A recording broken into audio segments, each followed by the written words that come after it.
Welcome to Ringside Riffs by Andres Cortes. So we need to talk about a few things about Money in the Bank. It just happened. It was high action packed. We had a few good things that we liked, and then there were a few good things that definitely stood out. Yes, the men's Money in the Bank winner has been established, and just as predictions were made, it was Drew McIntyre to pick up the win. But there were a few spots that definitely paid the attention. Andrade deserves more TV time. What has happened with Andrade? He became the speed champion, and after that, poof, banished from the air. Thank you, Andrade, for your performance in Money in the Bank. Also, we got to see Carmelo Hayes loss after loss after loss. He keeps picking up, and he deserves more. This NXT champion definitely deserves a little bit more of a push, but he definitely showed what he has in potential. Now, someone who was impressive was definitely LA Knight against Jey Uso, and what is going to happen in the future there. But ultimately, Drew McIntyre picked up that win, was impressive, was able to secure that log, and just as he predicted, just as we all predicted, he did become Mr. Money in the Bank. Now, was there anything wrong with that? No, but was there anything wrong with this? Yes. Why? Because there was major things. What happened to Money in the Bank? It used to be such an implemental place to pivotal push someone that deserved the push. Who deserved the major push? But LA Knight. Yes. Yeah.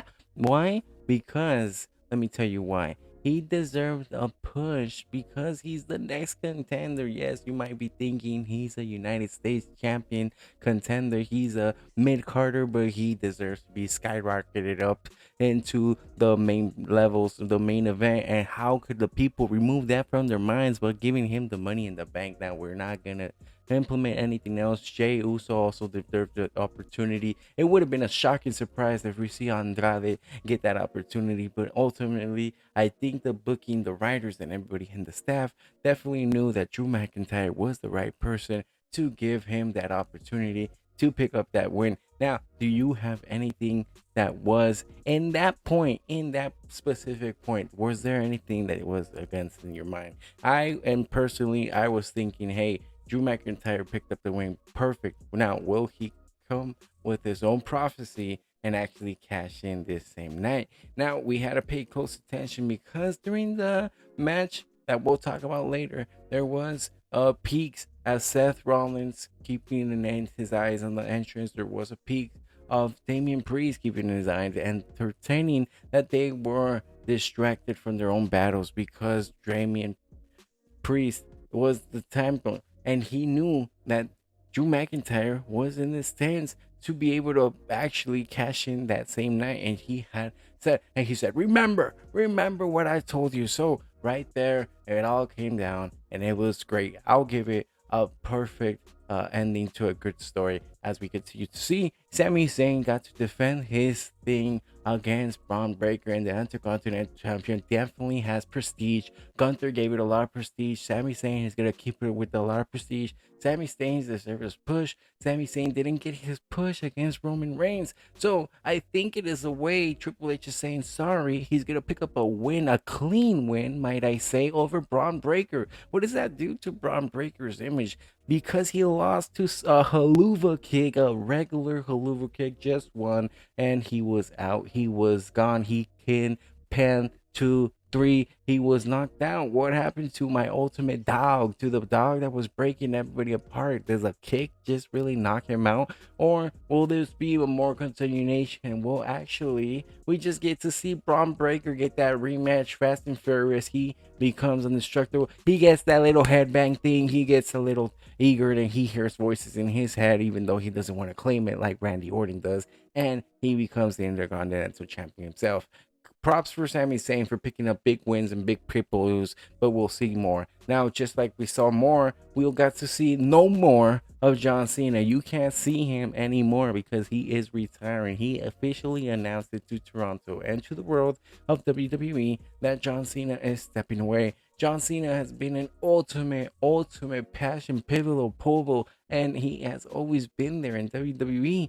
And for me, in my generation, for everything that I have lived through, what will now happen without John Cena? It's like not having The Rock anymore. It's like not having these people. And it just comes to show you that Father Time is his due. Father Time comes around, and it is coming after you.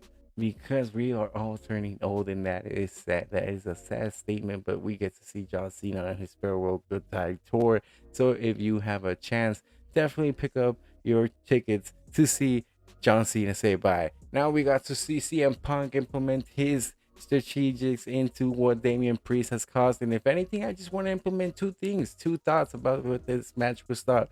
Seth Rollins looking great, looking like he was considered in the announcements as old, which might seem to be that it might be his last years around in a steady horse job. Also, Damian Priest that keeps picking up botches in his match. What's going on there? I don't know if it's too much stress for him or if the spotlight is too much, but just too many botches, pay per view after pay per view.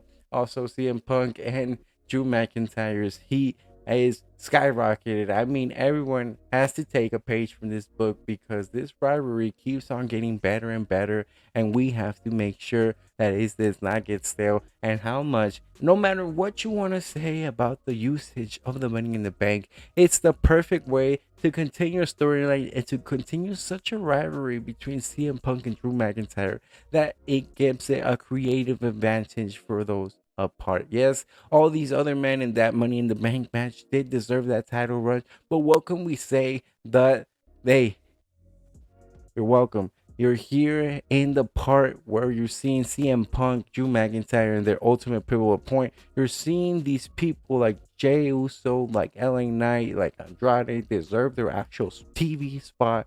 And you're seeing other things just like Drew and Damian Priest continue to get their push. Now, in the women's side, a surprising, not surprising per se that it was entertaining, but a surprising entertaining, lots of spots, lots of danger, lots of pivotal points for these superstars to take action in. And great storyline telling from even the beginning of Piper, how she was scared. She didn't want to be in that thing. Chelsea was not into heights. And then at the end, we all got to see that magnificent, beautiful spot that was amazing. She went through the tables, and we got to see that Tiffy time did come true. We got to see the hour strike, and Tiffy was Mrs. Money in the Bank. We get to see that it is Tiffy time in the bank, and we get to see all these other people. Naomi put up a great fight. Zoe Starks gets so much heat.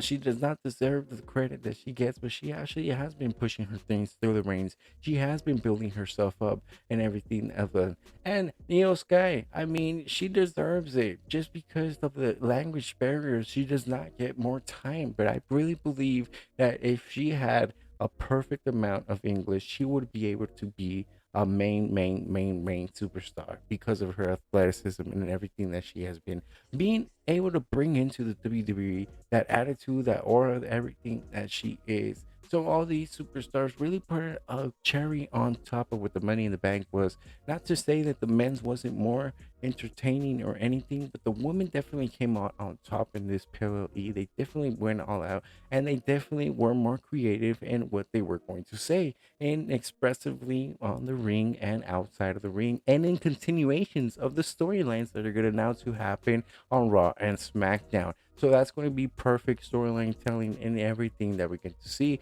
and who will continue to battle it out for the title. We get to see how Bailey has already faced off Piper. Now it's Tiffy time. Will she be going off with Jax? Will she be going off against Bailey? Will she be helping someone out? And will these other people be fighting for a contendership?